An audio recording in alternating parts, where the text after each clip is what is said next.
Welcome back to 5 Minutes for Healing. And in today's episode, we're going to be working on the concept of shame. Now, what we can say is shame is a near universal experience for survivors of trauma. Shame is not guilt. And even though that those are separate emotions, at times people get them mixed up. So we need to be clear about what we're talking about when it comes to shame. We're talking about guilt. We know guilt is a feeling state of being responsible, feeling remorse for some offense, some wrongdoing we committed, or even perceived to have committed. Guilt is a sense of judgment. It's a judgment of ourselves, feeling we've done something wrong, even if we're not responsible. Now, guilt is a constructive emotion, as it can often lead to repairing any damage or injury to a relationship. For example, if I hurt a friend's feelings, I can say, I'm sorry. And by saying I'm sorry, can hold the friendship more together than if I didn't say anything at all. Now, that's different than shame. Shame is essentially what we can say is the worst feeling state of all the emotions one can experience. While guilt kind of targets a bad action, bad behavior, shame targets one's identity. If guilt says, I've done something bad, shame says, I am bad. So we need to now think of shame and how it shows up in our lives. And we tend to think in the current sense, it's something we've done that's improper, ridiculous, dishonorable, stupid. But what we know about trauma is that the shamed reaction starts much earlier and goes much deeper. And of course, it has to be understood through our childhood. If shame is an inward feeling that says, I'm damaged goods, I'm a bad boy, I don't deserve to be happy, I'm unworthy, then we know then that shame is closely related to the notion of self-blame. Because survivors inherently blame themselves for something that happened, even though it wasn't their fault.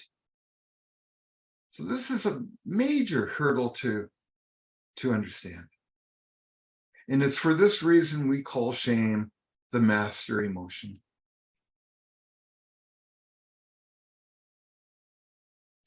Now, when I said that shame is instilled at an early age, it's really the only way a child can make sense of the harm that was done to them.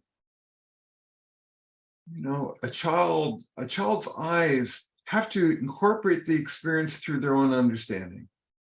So not surprisingly, many abuse survivors from an early age said, I must have done something. I must have brought it on. There must have been something about me that attracted that badness. Or even, I was bad. That's why bad things happened to me. So even in recovery, a man who's experienced that type of abuse many, many years ago may still say something like, I know intellectually I shouldn't feel shame for something I'm not responsible for, but I still feel it big time. So, given the bigness of shame, here's some helpful information. We know that a shame response can be developed by children as young as 2. And that shamed response occurs even earlier than any sense a child can feel guilty. In some men's lives, shame has existed in themselves even before they were verbal, which can make it next to impossible to even put words to the experience. Shame is a bigger emotion than guilt. It's a heavier emotion than guilt. And what we know is that when we experience shame, our go-to response is one of hiding. Now, we hide in 2 ways. One, we hide physically. that we will disappear, we will exit any situation that brings on the sense of badness. But we can also disappear psychologically. And we can do this in many, many ways. Denial, dissociating, projection on the other, rage, being compulsive, being inauthentic. All these are ways of hiding who we truly are.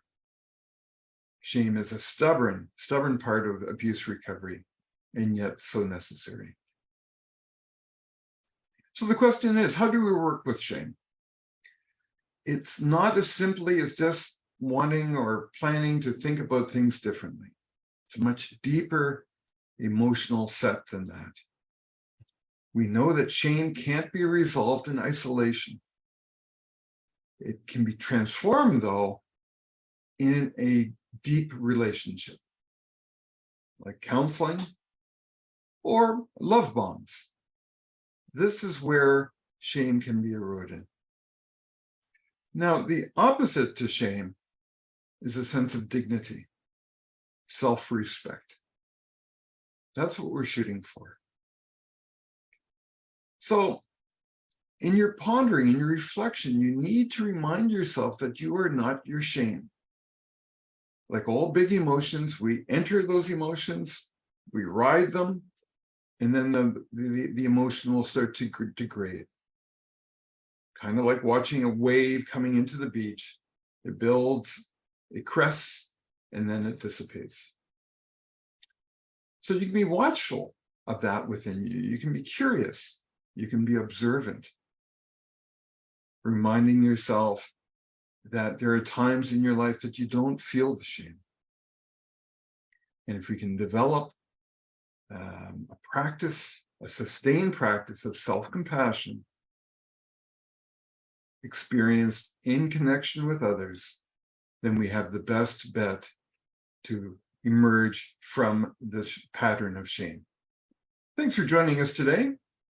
Stay tuned to our next video in the series of trauma recovery. Until we meet again, friends.